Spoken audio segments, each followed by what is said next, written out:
Brothers లో ఆషాఢం KG sale మళ్ళీ మొదలైంది. మరెన్నో క్రేజీ ఆఫర్స్ ఖైదు చేయండి ఆర్ఎస్ బ్రదర్స్.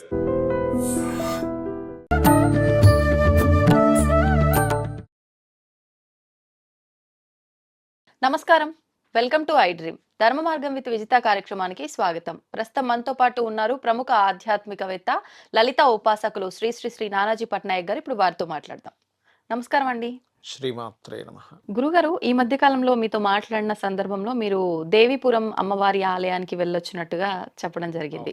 నిజంగా నేను విన్నాను, అక్కడ లలిత అమ్మవారి ఆలయం చాలా ప్రసిద్ధి పొందిన ఆలయం అని చెప్పి, చాలా అంటే గమ్మత్తైన వింతలన్నీ ఆలయంలో ఉంటాయి అని చెప్పి, అంటే పురోహితుల దగ్గర నుంచి శ్రీచక్రం దగ్గర నుంచి ప్రతి ఒక్కటి కూడా. ఏంటి అసలు అవన్నీ మీరు డైరెక్ట్ గా చూసొచ్చారు కదా, ఒక్కసారి వాటి గురించి వివరించారా? తప్పకుండా. ఫస్ట్ ఆఫ్ ఆల్ ఏంటంటే, ఆ ఆలయం ఎవరైతే నిర్మించారో ఆ నిర్మాణానికి ముందు అతను ఒక న్యూక్లియర్ సైంటిస్ట్. అతను యాక్చువల్గా దాంట్లో నిర్మించిన అతను. ఆ నిర్మించక ముందు అతను ఒక నాస్తికుడు.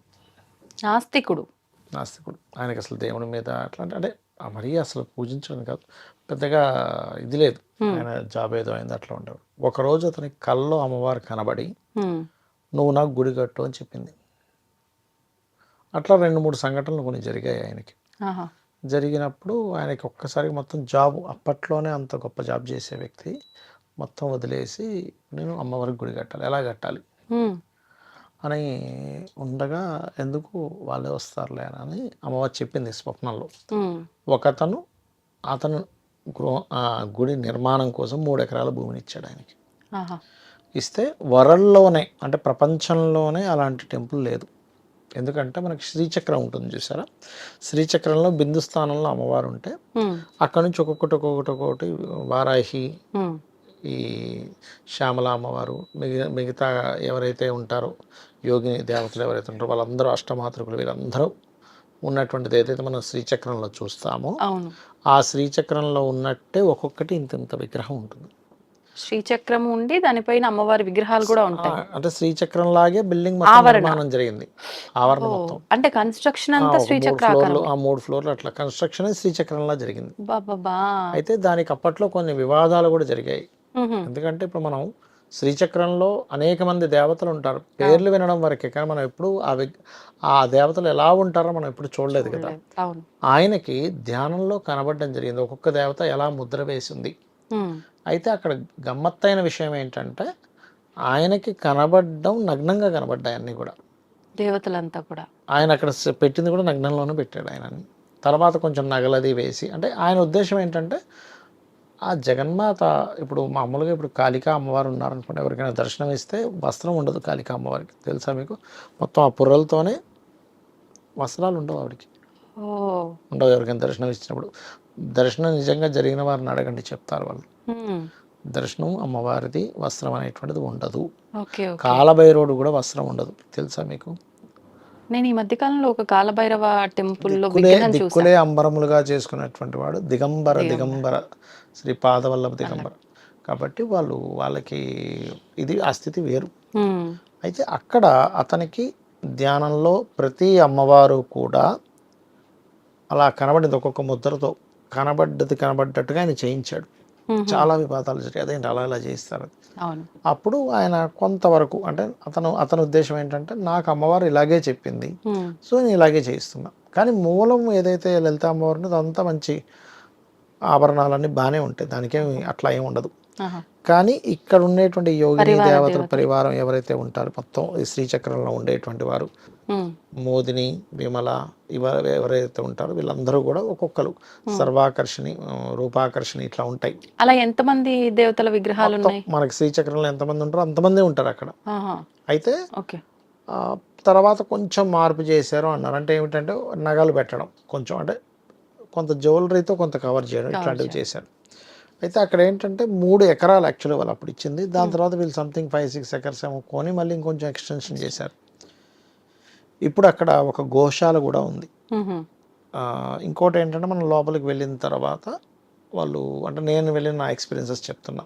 ఫస్ట్ మనం లోపలికి ఎంటర్ అవ్వగానే అసలు ఆ ఆలయం ఎలా వచ్చింది అక్కడికనే దాని మీద ఒక స్క్రీన్ మీద మొత్తం చూపిస్తారు, అసలు ఎవరు దాన్ని నిర్మించారు, అతనికి ఎట్లా వచ్చింది, ఎందుకంటే ఆ స్థలంలో ఎప్పుడైతే 3 ఎకరాల స్థలం డొనేట్ ఇవ్వబడిందో అవును. ఆ స్థలంలో వాళ్ళకి ఎక్కడ కట్టాలి ఏంటన్నప్పుడు ఒక శ్రీచక్రం దొరికింది వాళ్ళకి అక్కడ ఆ ప్లేస్లోనే ప్లేస్లో దొరికింది. సో శ్రీచక్రం దొరికినందుకు ఆ దొరికిన ప్రదేశంలోనే వాళ్ళు ఆ ఆలయం కట్టడం జరిగింది. లోపలికి వెళ్ళిన తర్వాత మనకి ఈ రకంగా స్క్రీన్ మీద మొత్తం చూపిస్తారు. దాని తర్వాత లోపల దర్శనం జరిగిన తర్వాత ఆ పక్కనే గోశాల ఒకటి ఉంటుంది. గోశాల దాని తర్వాత అక్కడ గురుకులం ఉంది. స్త్రీలకి ఆడపిల్లలకి వేదం నేర్పిస్తారు అక్కడ. ఆడపిల్లలకి ఆడపిల్లలకి వేదం మామూలుగా నేర్పిస్తారు. ఆడపిల్లలు వేదం చదవచ్చా? చదవకూడదని ఏం లేదు, కాకపోతే వాళ్ళకి కొంత ఋతుక్రమం ఇవన్నీ ఉంటాయి కాబట్టి అడ్డం కదా అని చెప్పి చదవకూడదని లేదు. అలా అయితే వేదమాత ఎవరు? అమ్మవారే కదా మరి. అవును. అవునా కదా, సరస్వతీదేవి ఎవరు మరి? అమ్మవారు ఆడ మనిషి. అట్లాగే మీకు 2 శివలింగాలు ఉన్నటువంటిది ఒక ఆలయం ఉంది. 2 శివలింగాలు, 2,000, 2 కాదు 2,000, 2000 శివలింగాలు 2,000 శివలింగాలు ఉండే ఈ ఆలయంలో ఉన్నాయా? ఇంకొక ప్రాంగణం అది ఓకే. అక్కడ ఒకటి ఉంది. కామాఖ్య ఆలయం ఉంది అందులో మళ్ళీ, అందులోనే స్వయంభూగా వెలిచినటువంటి కామాఖ్య అక్కడ కామాఖ్య ఆలయం ఉంది. ఇలాగా ఇవన్నీ ఉన్నాయి అక్కడ. అయితే నాకు వెళ్ళిన తర్వాత నాకు అనుభూతి జరిగింది ఏమిటంటే, ఏదో ఆలయానికి వెళ్ళొచ్చినట్టుగా వెళ్ళొచ్చడం కాదు, ఏదైనా సాధనా ప్రదేశంలో అనిపించింది అది. అంటే వెళ్ళి చూడ మనం జపం చేసుకుంటాం, ఇప్పుడు కాశీకి వెళ్తారు, సాధనా ప్రదేశంగా భావిస్తారు కాశీ ఒకటి, అలాగే మనకి కామాఖ్య టెంపుల్ ఒకటి, ఇట్లా కొన్ని ఉన్నాయి, హిమాలయాలు ఒకటి. ఎలా అయితే మనం సాధనగా భావిస్తామో అక్కడికి వెళ్తే మాత్రం కంప్లీట్ సాధన. మనకు ఫోన్ కూడా వాళ్ళు తీసేసుకుంటారు, ఫోన్ లోపల తీసుకెళ్ళడానికి వీల్లేదు, బయట వదిలేసేయాలి. లోపలికి వెళ్తే మనకి ఇంకా ఫోన్స్ ఏముండవు, చక్కగా అలాగా జపం చేసుకుంటూ ఉండొచ్చు. ఫోన్లేండి, ఇది ఒక ప్రశాంతత. అంటే అది అమ్మవారు స్వయంగా కట్టించిన ఆలయం కాబట్టి అక్కడ ఎనర్జీ లెవెల్స్ ఎలా ఉంటాయని చెప్పి నేను లోపలికి వెళ్ళి జపం చేసుకున్నా కాసేపు, ధ్యానం లాగా. చాలా ఎనర్జీ ఉంది అక్కడ. అంటే మరి రోజు చేస్తున్నారు కదా మీరు ఇందాక అన్నట్టుగా, స్త్రీలే పురోహితులు అక్కడ, వాళ్ళే మంత్రం అది చదువుతారు, వాళ్ళే తీర్థం ఇస్తారు. అక్కడ ఒక మనకి బియ్యానికి ఒక 100 రూపాయలు కడితే ఆ బియ్యం ఇస్తారు. బియ్యంతో పాటు మనం బియ్యాన్ని అక్కడ వేస్తూ ఉన్నట్లయితే, అంటే శివుడి లింగం అదే ఉంటుంది, మంత్రం చదువుతుంటారు. అలా గుడ్ ప్లేస్. అంటే శివుడి పైన బియ్యం, శివుడి ప్రతిమ ఉంటుంది, లింగం ఉంటుంది, లింగం మీద వేస్తారు. అయితే ఒకటేంటంటే ఒక్కసారి చూడదగ్గ విషయం, ఎందుకంటే వరల్డ్లోనే అలాంటి టెంపుల్ లేదు. అవును. అంతమంది దేవతలు, వాళ్ళ పేర్లతో సహా, వాళ్ళు ఎలా ఉంటారు, వాళ్ళు ఏ వర్ణంలో ఉంటారు, వాళ్ళకి ఎటువంటి ఆయుధాలు ఉంటాయి, వాళ్ళు ఏమిటని మీరు తెలుసుకోవాలంటే అంత ఈజీ కాదు మీకు. అక్కడ పేర్లు కూడా ఏమన్నా మెన్షన్ చేశారా? మెన్షన్ చేశారు, ఒక్కొక్క దేవతకి కిందన పేరు ఉంటుంది. మనం ఆ పేరు చూసి ఓకే ఈమె మోదిని, విమల, జయ ఇట్లా ఉంటాయి కదా, అది చూసుకోవడమే. నిజంగా చాలా మంచి, వినటానికే చాలా బాగుంది. మీరు వెళ్ళి ఒకసారి ఎప్పుడైనా ప్రోగ్రామ్ చేయొచ్చు అక్కడ, విజిట్ లాగా. అవునవును. మరి వాళ్ళన్నిటిని వీడియో తీనిస్తారు లేదు, అంటే ఫోన్లే అలో లేవు అంటే నాకు తెలిసి వీడియోలు కూడా, అంటే మనం పర్మిషన్ తీసుకుంటే వెళ్ళొచ్చు. అతనికి 3 కూతుర్లు యాక్చువల్గా నిర్మాణం చేసిన అతనికి, 3లో 2 ఎక్కడో దూరంగా ఉన్నట్టున్నారు, 3వ ఒక అల్లుడు మాత్రం ఇప్పుడు ప్రజెంట్ చూసుకుంటున్నాడు. ఆయన లేరు ఇప్పుడు, నిర్మించిన అతను లేరు, ఆయన శివైక్యం చెందారు. కాబట్టి అంటే అక్కడ శ్రీ విద్య కూడా నేర్పిస్తారు ఎవరికైనా కావాలంటే, శ్రీ విద్య నేర్చుకుందాం అనుకుంటారు చూసారా. కాకపోతే కొద్దిగా దక్షిణాచారంతో పాటు కొంచెం అంటే రకరకాల, కొంచెం ఇక్కడ రాత్రి సమయంలో కూడా పూజలు జరుగుతాయి అని చెప్పి అంటుంటారంట, అది వాస్తవమా? అవునండి, అవును. అంటే శ్రీ విద్య దీంట్లో కొన్ని ఆచారాలు ఉంటాయి, డిఫరెంట్ ఆచారాల్లో కూడా చేస్తారు అని విన్నా నేను చూడలేదు, బట్ నా వినికి అంటే రకరకాల వ్యక్తులు చెప్పుకోవడం వరకు, అది ఎంతవరకు నిజము కాదు అనేది మనకు తెలియదు.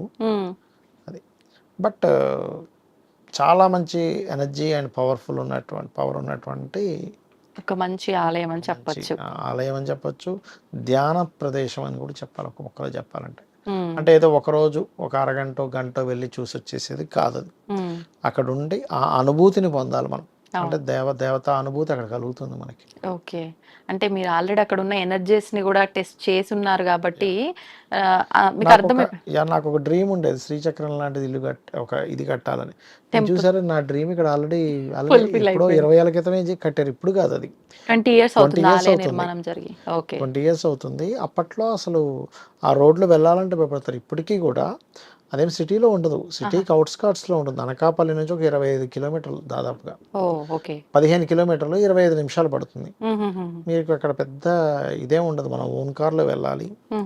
వెళ్ళి లోపలికి వెళ్ళి అక్కడ పార్కింగ్ ప్లేస్ అదే ఉంటుంది. బట్ చుట్టూ ఏమీ ఉండవు, అడవిలా ఉంటుంది అంతా. అది ఒక అడవి ప్రదేశమే మొత్తం. ఓకే ఓకే అంటే ఆలయం మాత్రం ఉంది కానీ అంత ఏరియా డెవలప్డ్ ఏరియా కాదు అని ఇప్పుడు అంతే. ఏరియా కాదు, ఒక ఫారెస్ట్ లాంటి ఏరియాలోనే కట్టినటువంటిది. అక్కడ కళ్యాణ మండపం కూడా ఉంది, ఎవరైనా పెళ్లి చేసుకోవాలంటే కూడా అక్కడ చేసుకోవచ్చు కూడా. ఇప్పుడు మామూలుగా బేసిక్ గా ఒక్కొక్క ఆలయంకి వెళ్తే ఒక్కొక్క కామ్యం ప్రకారంగా ఇక్కడ ఈ కోరికలు నెరవేరుతాయి అంటారు కదా. ప్రత్యేకించి ఈ దేవీపురం అమ్మవారి దగ్గరికి వెళ్తే ఈ కోరికలు నెరవేరుతాయని ఈ కోరికను నెరవేరుతుంది ఈ ఆలయం. అంటే నేను అనేది ఏంటంటే అమ్మవారి దగ్గరికి మనం చెప్తున్నాము, అమ్మవారికి, అమ్మవారు వింటుంది అన్నప్పుడు అక్కడ అందరు దేవతలు ఉన్నప్పుడు ఎందుకు నెరవేరదు? అవును అవును అంటే నా ఉద్దేశం ఏంటంటే ఈ ఆలయానికే వెళ్తే నెరవేరుతుంది, వేరే దానికి వెళ్తే నెరవేరుతుంది అనేది ఫస్ట్ పెట్టుకోకూడదు. ఈ దేవీపురం వెళ్తే ఖచ్చితంగా నెరవేరుతుంది, నేను కాదనట్ల. ఫస్ట్ నువ్వు అక్కడ మాత్రమే భగవంతుడిని చూసి ఇంకో దగ్గర చూడకపోవడం ఏమిటి? అంతటా అమ్మవారే కదా. సో దేవీపురంలో ఉన్న స్పెషాలిటీ ఏమిటి అంటే సకల దేవతలు అక్కడ ఉన్నారు. అదే ఆ పరివారం ఎవరైతే ఉంటారో శ్రీచక్రంలో ఉండే వాళ్ళందరినీ చూడొచ్చు, అదొకటి గొప్ప విషయం. అది విశేషం. అవును వాస్తవం అండి, నిజంగా మంచిగా అనిపించింది వింటుంటే. తప్పకుండా ఆలయాన్ని చూడాలి. అంటే అవును మనం అనుకుంటాం లైఫ్ లో ఒక్కసారైనా వెళ్ళి చూడాలి అని అనుకుంటాం చేసి, అవును అవును అలాంటి ఒక ఆలయం అద్భుతం అది. అనొచ్చు. అలాంటి ఒక అద్భుతం అది. ధన్యవాదాలండి. శ్రీమాత్రే నమః. దీన్ని తవ్వండి, తవ్వుతూనే శివలింగం. పరమాత్మకు జీవా సరే దాన్ని అట్లా కప్పేసేయండి, చూపించదండి. Krishna is there.